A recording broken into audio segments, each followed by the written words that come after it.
Good afternoon. Welcome once again to We Got Planning News for you. Thank you to all our viewers joining us both live and online. If you're listening to Apple Podcasts or Spotify, please do follow us. Or if you're watching the episode on YouTube, please do like and subscribe it, as it recommends us to more viewers. Can I start by the usual encouragement to consider making a charity donation in lieu of a registration fee? Regular viewers will know the range of charities we all support. They're set out on our website, www.hg. I can't even say it. WeGotPlanningNewsForYou.com. The abbreviation looks like hwgpnfy.com. We are delighted this evening to welcome Professor Bagaeen to join us as our guest interview. Mary's going to interview in the second half, and Sameer's got a huge range of planning experience globally, as well as in this country, and we're looking forward to hearing from you later on. Sameer, can I ask you, what have you chosen as our theme, if anything, this evening? Where are you joining us from? Your video has just gone off, but sort of my screen. Where are you from, and what, if anything, are you drinking this evening? Well, hopefully you can still see my video. Yes, we can now. Yes. Okay. Right. So, thank you. Shirt. Thank you for having me. Yes. So the shirt fits with the theme. So the theme is the sea, just because of the weather. I think it's lovely, and because I'm at home in Kemp Town in Brighton, and I am drinking a glass of red wine, which is one of my favourite wine from Jordan, which is my home country, and it's called Jordan River. And has really good reviews on Vivino, if you're into that sort of thing. I've had Lebanese wine, but not Jordanian wine. So there you go. So you learn something every day. Thank you. Well, welcome, Sameer. So really looking forward to your interview with Mary in the second half of the show. As I say to all of our guests, please do join in if there's any comments you'd like to make on the cases we're discussing, but equally no obligation to do so. And now to the panel. Sasha's still stuck in a inquiry, but Mary, very nice to see you. Looking very colourful. Very much, Charlie. Thank you. And cheers, everyone. I'm in the town legal offices. I'm drinking a Yorkshire brew, which is actually quite refreshing on this gloriously hot day. And looking forward to the interview later. Thanks, Charlie. Fantastic. Paul, have you been out Yorkshire, or are you drinking Yorkshire brew too? No, I'm actually drinking Warwickshire coffee. But in relation to the theme and also my location, you'll know my background. So myself and Chris are in the same location but different rooms. We're currently in Atherstone, and weaving the theme in. The sea is the theme. So directly behind you, you have HMS Atherstone, on which my brother-in-law served in the 1990s, and where he and the entirety of the crew were made freemen of Atherstone.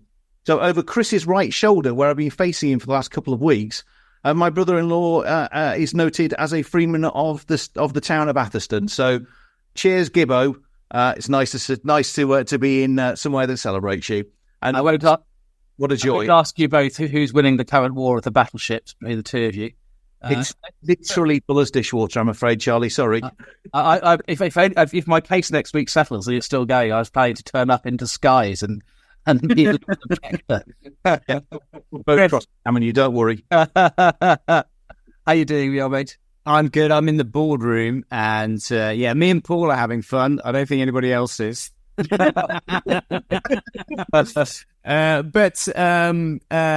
in the ballroom at North Warwickshire, it's my birthday.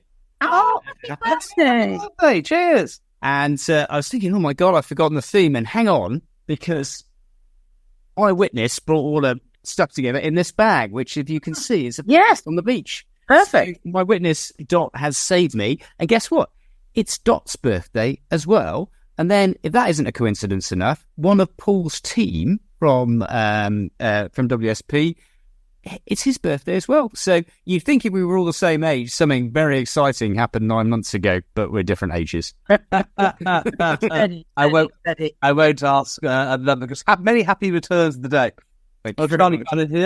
I'm drinking Pimm's. It's the Keating Chambers Summer Party this evening. I may have to bow it slightly early because it's meant starts at 6 and on the 3-line whip to be there. But I'm drinking Pimm's because it's summer drink, and this is our last episode before the summer. Now, Sasha's tied up. He was going to do the news story first. So we'll have the news story afterwards. But I have got some breaking news of my own that I share with you, that England's footballers will not be voting in the forthcoming general election. They can't find the box, let alone put a cross into it. No, we need to be more supportive. We need to be more supportive. Anyway, you gotta love a guy who laughs at his own jokes, lad, than anybody else does. So I'm going to crack on with my slot first then, in Sasha's absence. And I'm going to cover the Supreme Court's judgment in Finch, which, unless you've been living on planet Mars for the last week, if you're involved in planning, you probably know about. This was a judgment of the majority of the Supreme Court, 3-2, given a 1 day shy of a year after the hearing concluded, which obviously means A, they found it a very difficult case to decide, and B, probably someone changed their mind. Normally the Supreme Court turns around its judgments in about 3 months. And the majority, with Lord Sales and Lord Richards dissenting, held that environmental impact assessment of an oil extraction project had to include assessment of the greenhouse gas emissions of combusting the oil once refined, otherwise known as downstream effects, even though the intervening stage of refinement would come later. May self-require EIA would be off-site and outside the applicant's control and subject to other regulatory regimes. It's a really important judgment. I can't do it justice in 2.5 minutes. I'm going to have a go at a few principles, but it also needs to be seen in the context of a number of significant climate change-related judgments, both from domestic courts and indeed from the European Court of Human Rights a couple of months ago. So part of a wider trend of climate-related soft judicial activism, might be a way of putting it. Now, I gave a webinar on this with Vincent Masons earlier in the week, where I went into some detail, but these are the headline points that I think can be taken from the judgment. Firstly, there's nothing new about EIA having to cover indirect effects as well as direct effects of development. It's what legislation says, both the EIA directive and the regulations. So that much is uncontroversial. What the Supreme Court majority held is that whether something is an effect, direct or indirect, is a matter of causation, which lawyers are used to in all sorts of contexts, tripping and slipping cases, for example, and other negligence cases. So the Supreme Court said if there is a clear and inexorable causal path from event X to event Y, then Y is an effect of X. The number of intermediate steps along the way, the nature of those steps, and the location doesn't alter or affect that conclusion. So the Supreme Court saw it as all a matter of causation. Thirdly, the Supreme Court thought that the test for causation in this context is a matter of law. Lord Justice Lindbaum in the Court of Appeal characteristically said it's all a matter of planning judgment, and as long as the approach to causation was rational and reasonable within the wide range of reasonable responses, that was fine. The Supreme Court majority said no, it's not all a matter of planning judgment. Causation is a question of law. There were three main options: the test of causation, the weakest test, the lowest threshold, but for did something happen? If but for X, would Y have happened? If it wouldn't, then X has led to Y, has caused Y. Then the strongest, hardest test was something has to be both necessary and sufficient for something else to happen to be a cause of it, and thus for the outcome to be an effect, necessary and sufficient. And there's a middle ground where if X plus ordinary events, as opposed to something out of the ordinary, will lead to Y, then Y is a consequence, an effect of X. Now, the Supreme Court didn't actually have to decide, and it didn't decide which of those three thresholds for causation was the relevant one, because the majority held that whatever the threshold for causation, the oil extraction project caused the combustion effects, because there was a statement of common ground in the proceedings said that the combustion effects and the greenhouse gases were inevitable. It was only a question of time. And ultimate consequence, but the refinement was inevitable, the greenhouse gas emissions were inevitable. So how high is the threshold of causation is a matter left for another day.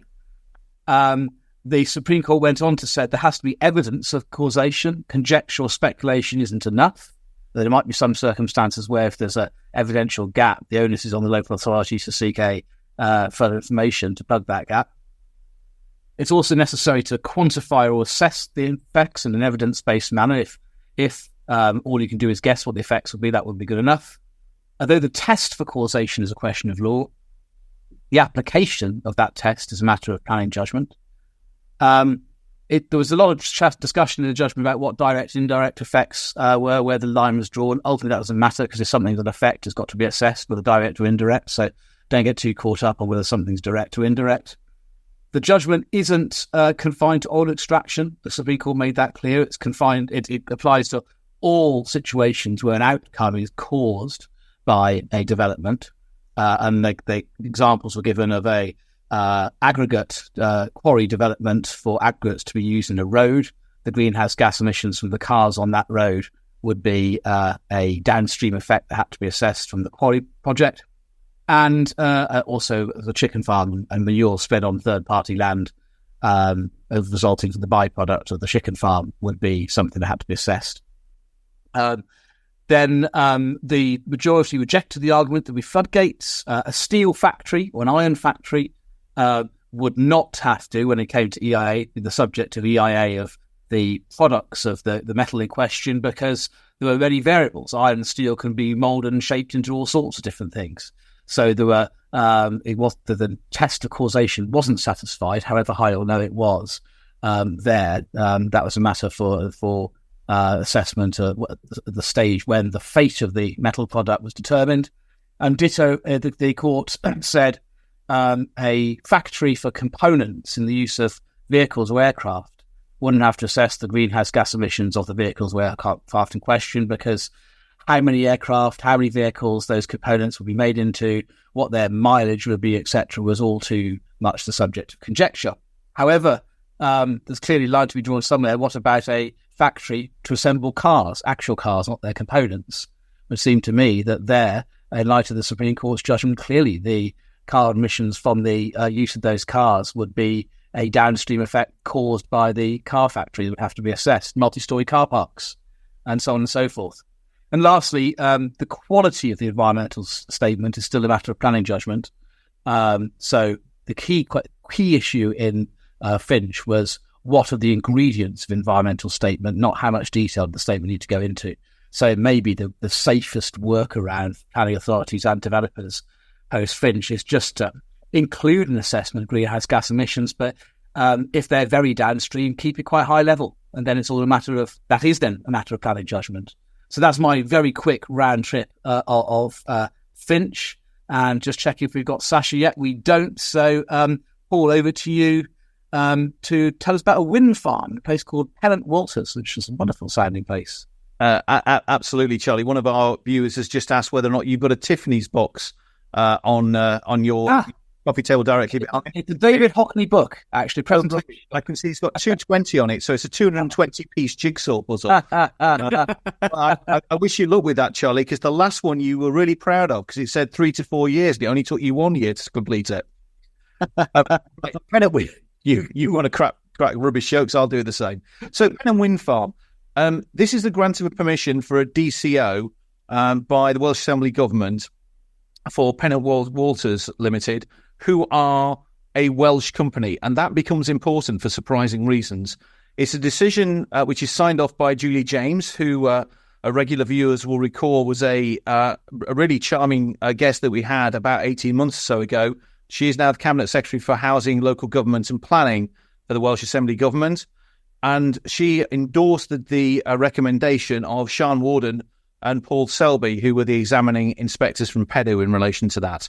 It was a scheme for 7 wind turbines, close to the, I'm going to have to just make sure of this, close to the villages of Trebanog and Glenfarch, as well as the 33 kilovolt cable connection. Yeah, we'll try again. My Welsh links, I'm afraid, fail me, but Joachim var. It's not bad. Thank you very much, Mary. So it's about 15 kilometres to the northwest of Cardiff, in the heart of the former coal mining area of Rhondda Cynon Taf. There's a scoping opinion submitted in December 2021. Application was validated in May of 2023. The examination was suspended for further ecological information in July last year, and the substantive hearings took place in November 2023. Consent granted in June 2024. So from validation through to grant of consent, just over a year. It's a system working properly. And I'll come back to that. The issues were effect on character appearance, effects on historic landscape, visual effects on dwellings, ecology, biodiversity, and whether the benefits of climate change outweighed the harm. Well, in terms of the LVIA, there was an acceptance that there was some impact, that there were a number of visual and landscape receptors affected. There was only a slight effect on historic landscape, ecological issues. It was concluded there was sufficient works to minimise the effects on bats and birds, particularly the golden plover, and no long-term effects on peat and soil. In terms of other issues, there were the old friends that we all remember from the days when we used to have onshore wind farms in England, shadow flicker, noise, radar effects, etc., as well as the obvious concern in terms of stability because of residual issues about old coal mining. Now, the benefit side, this is where it gets really interesting. So there was a community benefit fund which was proposed, and also the scheme was locally owned.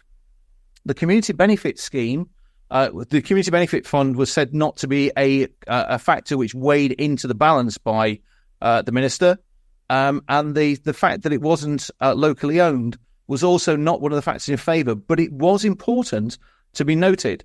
And at paragraph 2.47, Julie James stressed that the Welsh Assembly Government is keen to emphasise local Welsh ownership of energy installation in Wales, and it was considered that this satisfied that requirement because the company was Welsh-based and the applicant is founded upon the delivery of energy within Wales.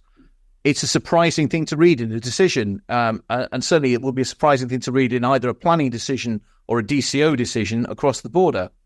There was also keen consideration of the well-being objectives of the Welsh Assembly Government, and also particularly seeking decarbonisation. And then there's a sense check at the end of the decision letter as to whether or not it was reasonable to have taken a different decision. To be blunt, the decision letter is worth reading because it reads as a very thoughtful, if I may say so, grown-up decision, balancing a series of hard choices before coming out in favour of the granting consent. When we think about the nonsense, if I may put it bluntly, about the Pickles Amendment to MPPF, which got rid of onshore wind in England, I think that we in England, in terms of English practitioners, could very much learn a lesson from the Welsh Assembly Government and how carefully argued and thought through this is. And it's not just Julie James's letter, it's also the recommendation of the inspectors. And I strongly commend to all our viewers reading the decision of Julie James, but I raise a glass to her. So, diolch yn fawr. Thank you. Cheers, Paul. Well done, Julie. Now, Chris, you're going to take us to Lambeth and tell us about a tall building scheme there that David Prentice has been involved in. I am, but I have to say, just reflecting on your two cases, and thank you very much for your summaries, I find that Supreme Court case extraordinary, really, because often when we see a judgment like that, you think, well, they'll appeal that, they'll go higher, but you can't. And that is the law now for the foreseeable future. The implications for some projects and needing to cover those topics, I think is profound. I mean, everybody has really got to read it. And as for the Welsh case, Paul, there used to be some guidance, didn't there, about how local communities, and the example given was Wales, how you could actually use the money from wind turbines and things to pay university fees. I mean, that's sort of extreme localism, isn't it? And there's hints of that in what's being suggested there about the nature of the applicants and so on. Anyway, I'm going to talk about a decision of David Prentice, and it concerns a 14-storey building on Westminster Bridge Road in London. And as you can see, floors 3 to 14 are a hotel. And it's got a number of uses in the floors up to that, and 2 basements. And this case is various different reasons are raised by Lambeth Council in terms of opposing this proposal. None of them was successful because the appeal was allowed. But what I think is most interesting is the design issue. This site was an open yard with a single-storey shed. This is right in the centre of London. And there was some 19th century buildings that had been there, but they were removed in the 1920s. And it was used for a garage with some petrol pumps. It's very charming. And the most recent use was it was operated by Duck Tours London, and that ended in around 2010.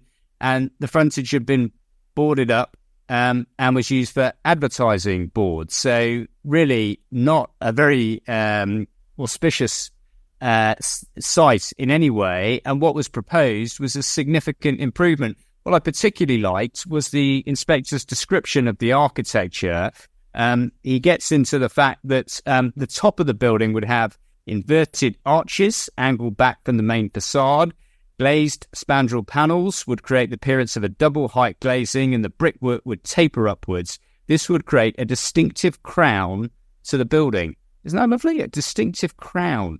The vertical elements of the middle floors would be emphasised by increasing the projection of the brick piers between each bay, and there would also be subtle changes in brick detailing and window projections to reflect the differing uses at differing levels. It's a multi-layered mixed-use scheme in effect. Curved cornered windows at the upper floors would add visual interest and soften the outline of the building.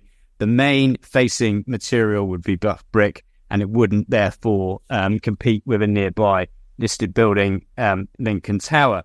And he considered the base, the middle floors and the crown would create a harmonious composition, articulating the mass of the building, activating the frontage at street level, and turning the corner between Westminster Bridge Road and Hercules Road. And just good quality design, justifying the building. A lot of the buildings in the area were 4 to 7 stories, but by no means was that exclusively the case. But it's quite obviously he was impressed with the architecture. It was a vacant site, and that's why I got planning permission. The council raised a whole variety of arguments. I can't do justice to them all, but they did have a concern about the amount of hotel accommodation in the area, and they were saying too much accommodation was being provided. They described it as an over-concentration. That's a word we've been talking about, isn't it, Paul? The fact is that there are only 5,700 rooms in Lambeth, and clearly, as far as a city like London is concerned, it could certainly take more than that. The council raised various concerns about the accommodation, issues about souvenir shops and everything like that. But in the end, I think really this was one because really good quality architecture was put on a vacant site. So well done to Neil Cameron and his team, and a really interesting appeal decision if you're interested in architecture. Cheers, Chris. Without further ado, Mary, over to you to kick off the interview. Thank you very much, Charlie. So I'm going to start, Samuel, by introducing you. And this is going to take a little while because you just got such an interesting background. So you were born and educated in Jordan. You studied for your A-levels in Brighton.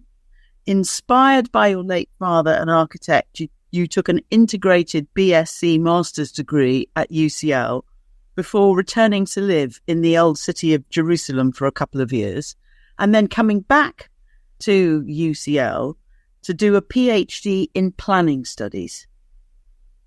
After that, you went to work in Glasgow on a research project where you encountered your first experience of planning and planning inquiries as an objector to a proposed Tesco store, which amused us enormously. From there, you went to Aberdeen, and your work there was a bid really to save the planning school from closure, which really brings me to what I really want to focus on in this interview, which is your career in shaping and developing planning schools at universities, which seems incredibly topical, bearing in mind the impending election, bearing in mind the ambitions of a potential new government in this direction. So you are now Professor of Planning and Resilience, another interesting thing we'll come on to, at the University of Kent, also visiting professor at Imperial College, and you are also an independent councillor on Brighton and Hove City Council. And by the way, audience, we are dealing with a man who has been given the freedom of the City of London as a result of his exploits and his success. So, and there are many other things actually that Samir has done and is doing. and I'm not going to be able to do justice to them all. So I want to come to my first question, really, which is this. What drove the need for a planning school in Brighton, and what was the single biggest challenge that you faced in establishing an accredited planning school there? Lovely. Thank you, Mary, for that, and thank you, everybody. So the Brighton Planning School, as an idea, was actually the brainchild of a number of people who were down in Sussex. And there was a head of planning, there was somebody who was at CEDA at the time, and the IDEA. And they managed to get a small pot of fund from CLG at the time, I think something like 40k. And they went to the University of Brighton and they said, could you set up a planning school? And they said, great, but we don't have any planners. So they set about to recruit a planner. I applied and I got the job. And we worked very much as a team in partnership with all of the heads of planning. Brighton Hove was actually really supportive at the time. The head of planning was a mentor. A lot of his managers were mentors on the program. That's a really good relationship, kind of supporting the students as they come in. It took 3 years to accredit that program, but, we came out of that, I think, looking very good and very stable. We had a good pipeline of people coming forward. The challenge was that pipeline, to keep people coming through on the program. And for that, you needed the local authorities to have trust that you can deliver a curriculum as good as anywhere else that was delivering planning at the time. So you were receiving students onto your course who were employed by Sussex planning authorities. So it's and they were mentored by people employed by those authorities. So, I mean, it sounds like a virtuous circle in many ways, because you would hope that many of the graduates would then end up in jobs in Sussex. Yeah, and that's something we continue to do, because that relationship with employers where you can build mentorship and other schemes, I keep saying to the students, is really good. Take advantage, because some of those people you meet and are mentored by could end up your future employers. So in a way, you're guaranteed some sort of employment the minute you graduate from the program.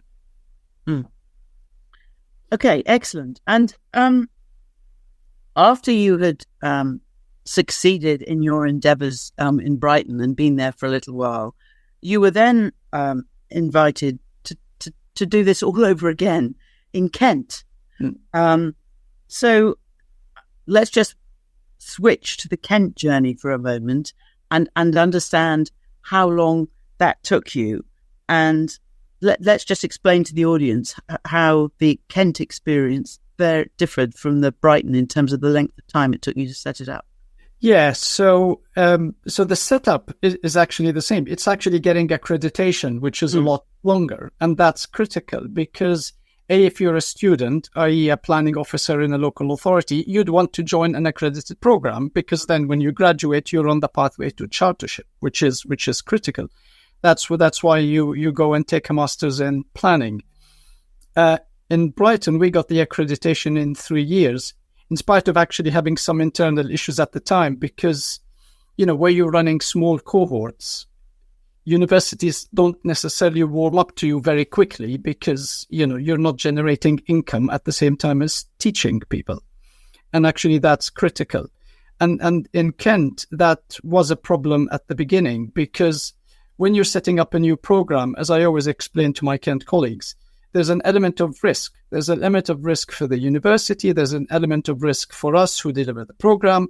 There's probably a bigger element of risk for the people who take the program, because they would expect accreditation at the end of it. And then the same for the employers, because they're sending people to programs that aren't accredited. But clearly, you cannot accredit a new program until a first cohort graduates. So it's kind of a chicken-egg thing. You need people to commit in order to then secure accreditation very quickly. And in Kent, that took a bit longer. We managed to get accreditation earlier this year. It was confirmed. We got it in theory last year, and we've recently had it backdated 2 years. So we're still on the hunt to backdate one more cohort if we can. So that element of backdating helps, but kind of there are people waiting out there for that result to happen. Okay, I'm with you. So really, the RTPI, that the backdating is a way of enabling those people who do take the plunge, begin the journey with you, and stick with you. It's a way of rewarding them, even though they don't get that immediately. Yes, and that's the risk. You're kind of trusting in the people who deliver the program, trusting in the relationship with the RTPI, that accreditation will come, and when it comes, it's backdated. And clearly, it's a risk some people were happy to take, but quite a lot of other people were probably not so happy to take. And why is accreditation so important? So accreditation is important for a number of reasons. One of them is the one I mentioned earlier, which is candidates who go through the program, if it's accredited, go on the APC route to chartership. So that's a very clear route. If you are on a not accredited program, you have to find a different route. And then you have to go through an associate RTPI route, and then it takes slightly longer because your program wasn't accredited. So it's a very different outcome for people graduating from accredited programs and non-accredited programs. Accreditation is also a badge. It means your program is as good as any other accredited program across the country, because they're judged by a certain number of criteria. And if you meet the criteria, then you're deemed to be accredited. So there's a level of quality assurance there in terms of you getting a product that does what it says on the tin, which is delivering current, topical, and actually a cutting-edge planning curriculum, which meets the RTPI learning outcomes, by the way, because that's critical as well. So what advice would you give an incoming government looking to upskill the country with hundreds more planning professionals? Yeah, so that's a difficult task, because you need a number of things to happen, and you need them to happen in different places. First of all, I think you need to start at people at schools. So I have kids who just finished GCSEs, and I don't think they've come across town planning, other than hearing it from me. They've not necessarily come across it at school, even though I've been to school and a college talking about careers in the built environment, including planning. So that doesn't it's not an obvious career pathway. So one of the things I think we need, or a new government can bring in, is a GCSE in town planning. I think that would be lovely, alongside the one in geography. There are people out there who can teach it. You need to build that public appreciation of planning, because people don't trust planners, with particularly the newspaper headlines that says planners decided this. Because I always say it's not the planners who decide, by the way, it's the councillors. So, headlines that say, planners decided is like, that's not what actually happened. So that needs to shift. And then you need alignment, I think, between what happens at different government departments. So the department that funds higher education, where planners are trained, versus what DLAC or whatever a new ministry will be called. And you kind of need that alignment in Whitehall departments. But then, whether you get that or not, you need those things to kind of be fixed around the same time, because higher education has got its own financial problems. So it might want to take more planners to train, but in some places it can't, just because of the financial pressures the system is facing. Yeah. Well, foreign students, the need for foreign students, places being taken by foreign students who then obviously go back to their countries, and of course, no doubt, practice as planners there is a whole nother topic. Is it not? Yes. Okay, thank you very much. I want to just move on now to a slightly different theme, and this theme really is about resilience, because it's interesting that you're a professor. It's interesting to me that you're a professor of planning and resilience, and I'd like you to explain, please, why planning and resilience are so important. Yes, so the reason the Kent program has a resilience specialism is because all accredited programs need to have two bits. One bit is the core planning curriculum, and the other bit is the specialism. And some places teach urban design, some places teach transport planning. We went with resilience on the back of some work I did for the Rockefeller Foundation on that. And resilience is an interesting one, because it's about systems. It's about people and communities and governments and everybody kind of pitching in. but it's also about systems in the built environment. So you might remember a few years back, we had a power cut, and then all of the trains ground to a halt, and then the trains wouldn't start up when the power came back on.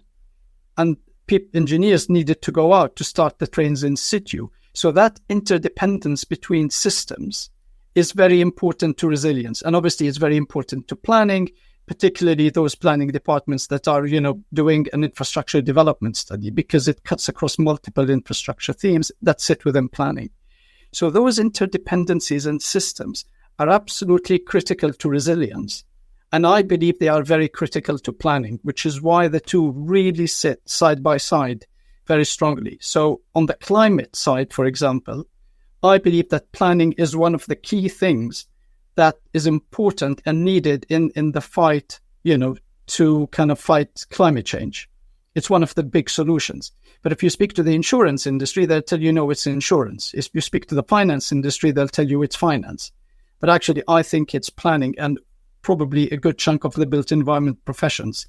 And that integration is very critical to resilience, but it's also very critical to planning. As planners as maestros of an orchestra, if you like, because that's one of the things we always say. They have skills that other built environment professionals do not have.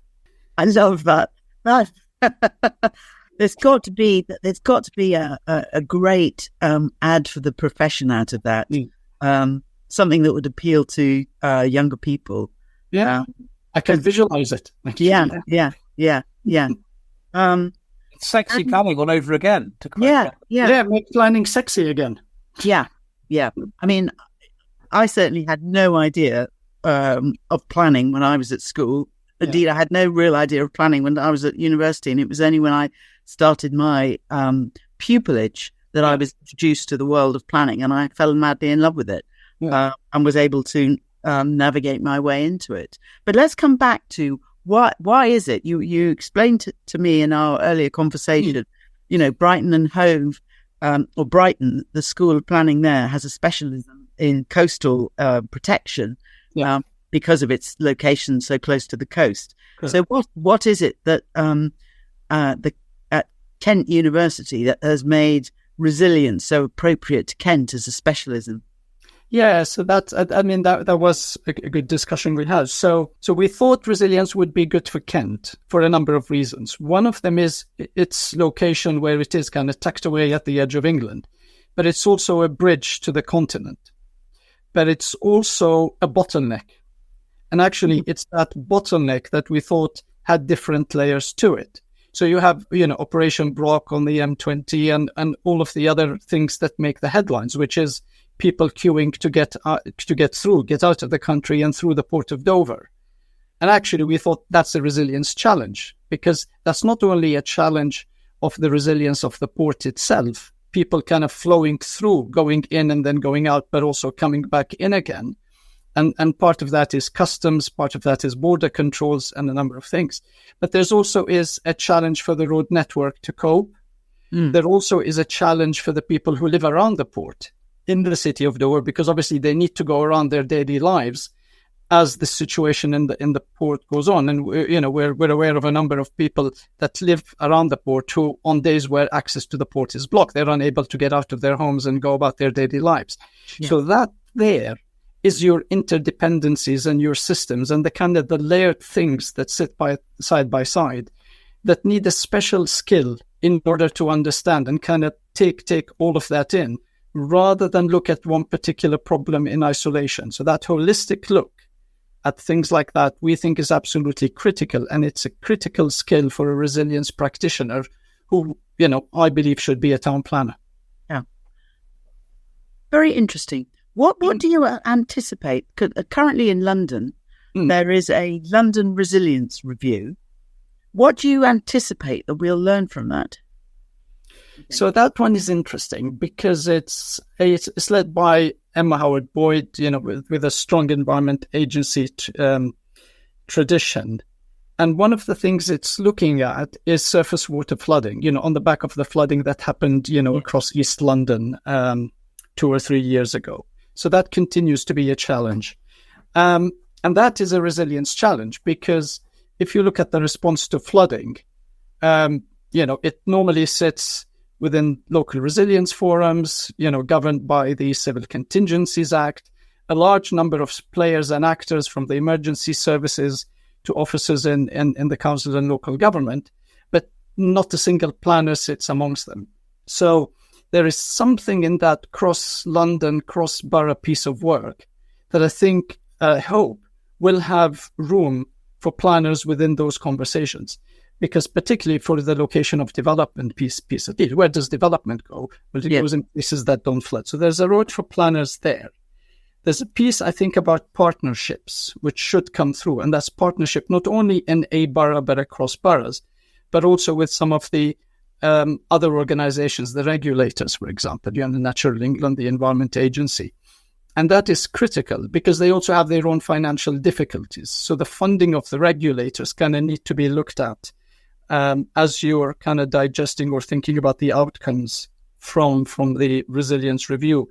I think, and I know a number of people have been contemplating a resilience act. I think that's something that we don't have because we have a resilience framework, the National Resilience Framework, which was launched by the government a couple of years ago. It's kind of sad because it's very much cabinet office based. It's not had buy-in from across other departments. And I think hopefully the London Resilience Review, because it has boroughs and other agencies buying into it, I think that would be a useful thing to have. And then obviously linked to our conversation earlier, I'm hoping there's a recommendation for building capacity because you need a lot of resilience practitioners who are grounded in the built environment. I think that's critical rather than in any of the other disciplines, probably planners, because then again, they're able to have that broader outlook on the whole resilience and flooding piece. It's funny that when we're putting our plan making hats on, one of the problems that often occurs is the lack of planning as between Environment Agency, Natural England, water companies, the authority, which NHS issues. It's a sort of local plan resilience, which blocks the local plan. It makes the whole thing less resilient, frankly. Okay. Do you think that we could describe resilience as a strength or a weakness of the current planning system in England? So that's that. I thought that was a very good question because I think it sits in a kind of a parallel bucket to planning. If you like, they're verticals. So the different thing about resilience is that it cross-cuts across a number of things. So actually, if you think of planning, transport, waste, all of those kind of vertical building control, all those departments within a council as verticals, resilience is that thing that kind of cuts across horizontally. So in a sense, and in that space where they kind of cross each other, I think, and where they interact with each other, in the places that have done resilience, there are places in both in England, Scotland and in Northern Ireland that have resilience strategies in place. So where you have that, I think you have strengths. But obviously, there's an element of making sure that any investment you've done in resilience isn't at the expense of planning. It isn't at the expense of building control. It isn't at the expense of transport. So to your question, is it a strength or a weakness? I think it's probably neither, because actually it's more of a symbiosis more than anything else. So, we want to get to a state where they kind of reinforce each other in a virtuous circle rather than compete against each other for resources, just because of the nature of the challenges that we have, because the challenges are multi-layered. Yeah. And it makes more sense for them to have a really positive relationship rather than one where they're in competition with each other. Okay. Thank you very much. Now, I've got one more question, but I'm going to come back to that because I know Charlie is going to have to leave us before we get to the end. So, Charlie, would you like to ask your question? Thanks, Mary. Thank you, Samir, for a really fascinating discussion.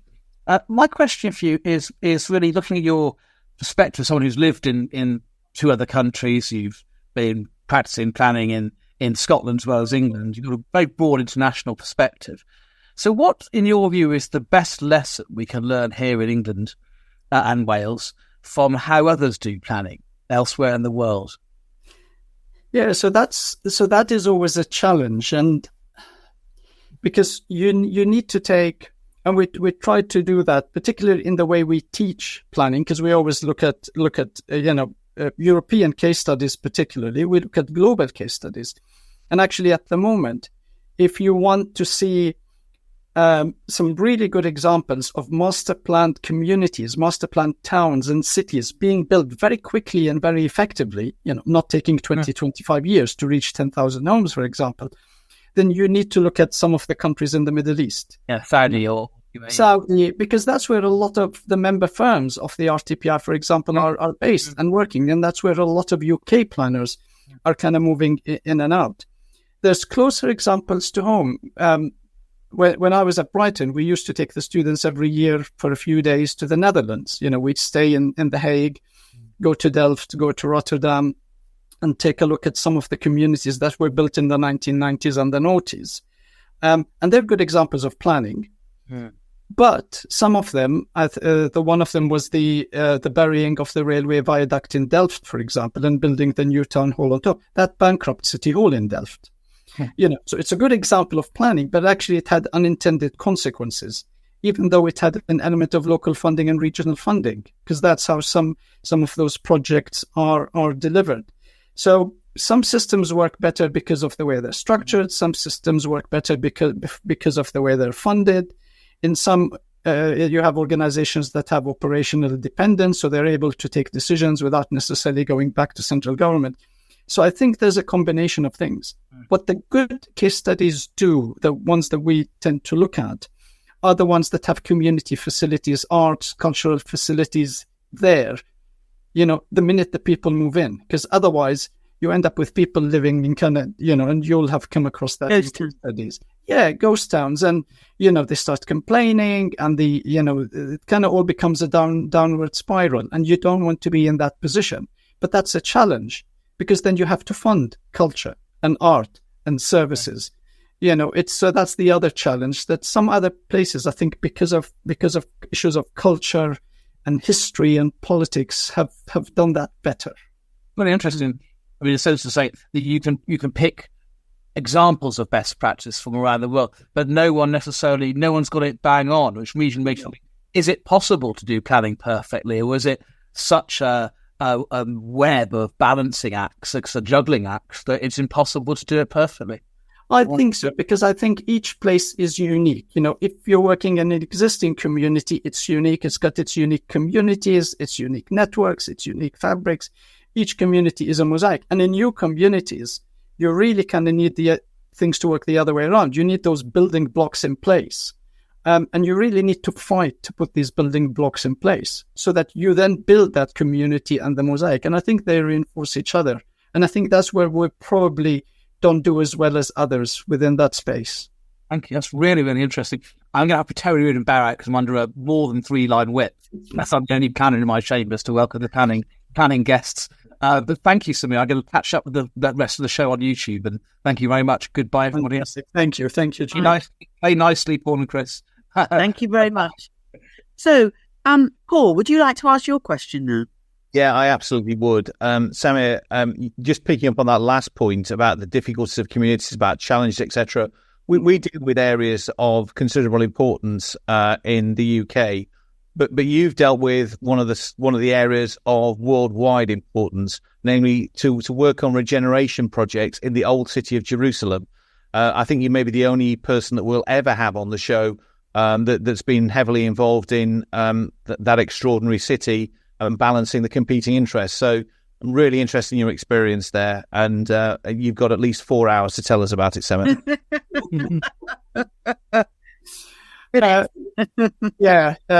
I'm sure somebody will have a timer. So it's an interesting and unique place. I don't need to tell you that. There's different layers, both in history and in terms of the stakeholders you deal with. When you do stakeholder engagement, is not like everywhere else we do. It is far from it. And I, in a sense, I I probably was privileged enough because I lived in the old city while we were doing work on the old city. So I was going in and out of there every morning, heading out to the office. And that itself is a challenge because sometimes you'd leave the house and you don't even know whether you're going to get to the office because something would have blocked the road or, all sorts of things would have happened. So every day was a new experience.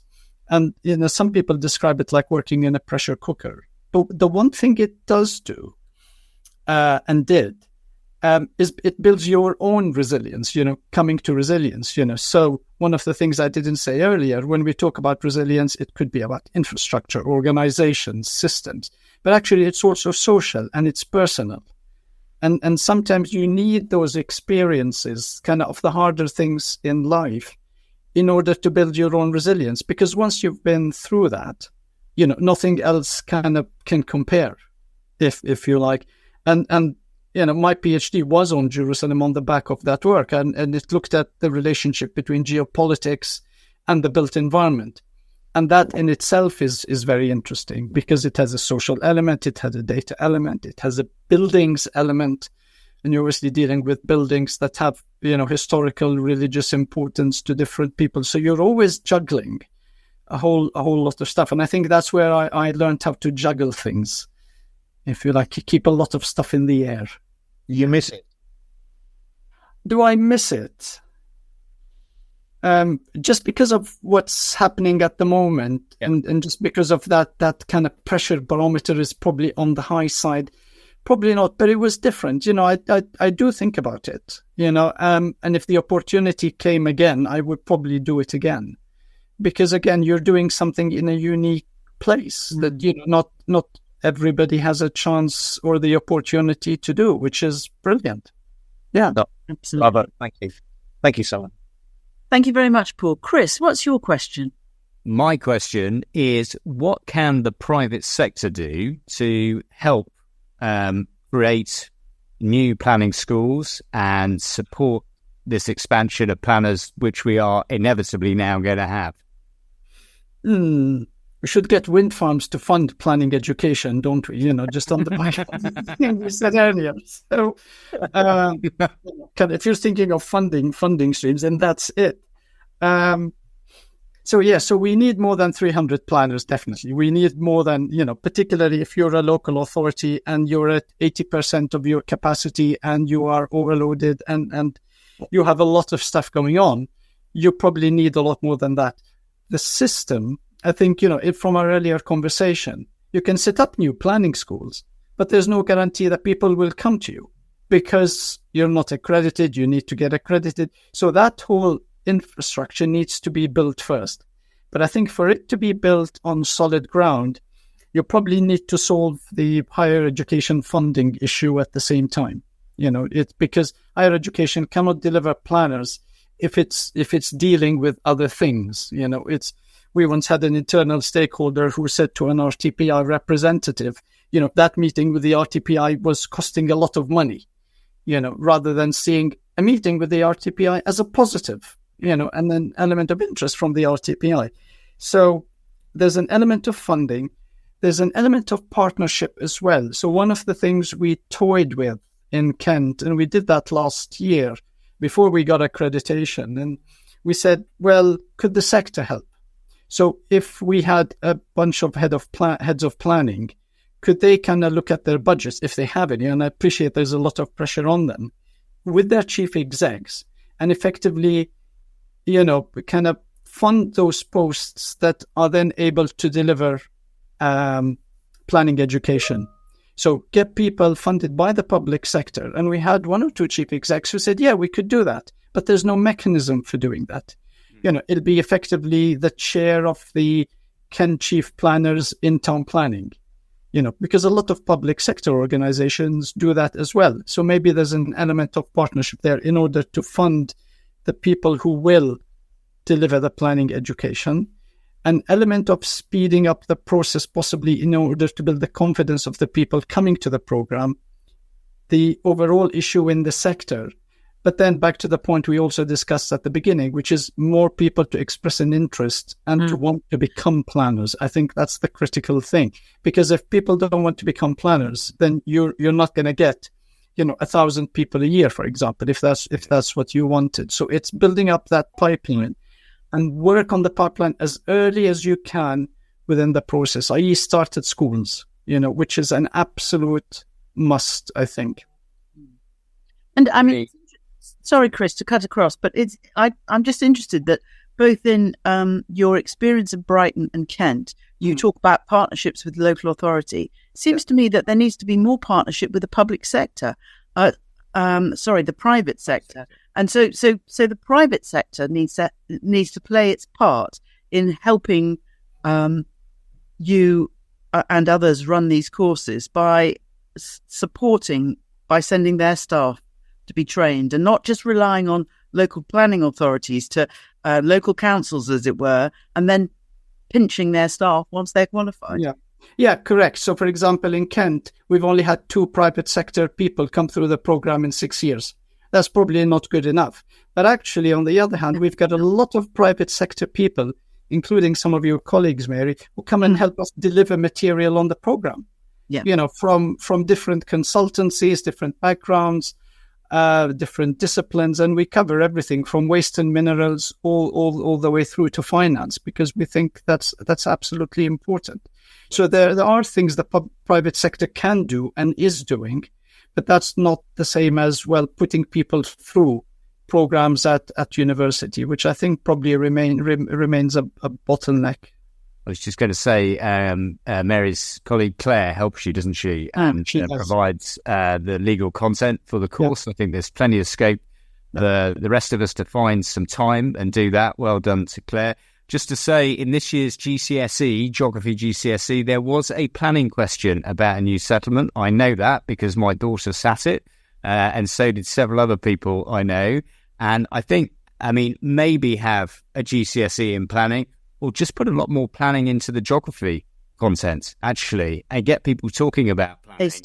Taster planning at GCSE. Yeah, no, that's correct. And actually, you're right, because my kids did that GCSE geography paper, and yes, there was that question. Yeah, that's correct. Can I just to build over the green belt, but that's a different issue. No, Chris, leave it alone. There's one more question I want to ask, which is really important.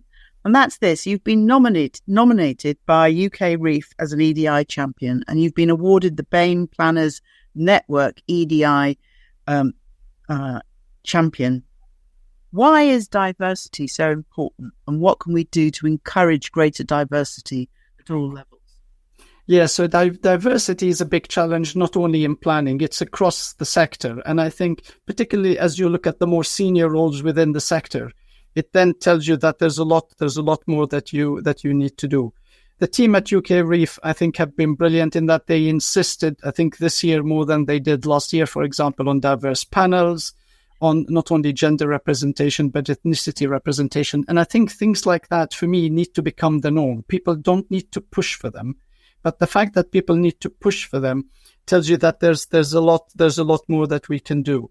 I think we probably needed there's a number of EDI initiatives happening across the built environment profession, so all of the professional bodies.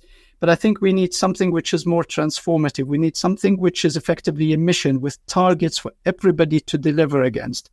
And I think that's the only way you can begin to transform the sector. There are initiatives, and I know we didn't get a chance to talk to them about them, like apprenticeships, which are bringing in a more diverse intake of people into that pipeline, into planning and others. But they're not necessarily on very stable grounds at the moment. And I think we kind of need those really stable, transformative tools and targets and missions in order to drive that forward across all of the professions, not only planning. Yeah, agreed. And I mean, as a business, we've looked at apprenticeships. It's not easy. It's really difficult. I really hope that an incoming government invests more in making apprenticeships easier for everyone, because then there'll be more people attracted into that world. Sama, thank you so much for participating in our show. We've loved having you. You're a great sport, and you're also an extremely successful professor. And there isn't anybody else in this country who's done what you've done. So we salute you and we thank you very much. Thank you to our listeners for listening. And we're off on summer holds now, and we'll be back in September. New government, new guests, new have we got planning news for you. Thank you for listening. Bye-bye. Bye, everyone. Thanks, Sam. Happy birthday. Bye. Thank you, everyone. Yeah. Enjoy your birthday, Chris.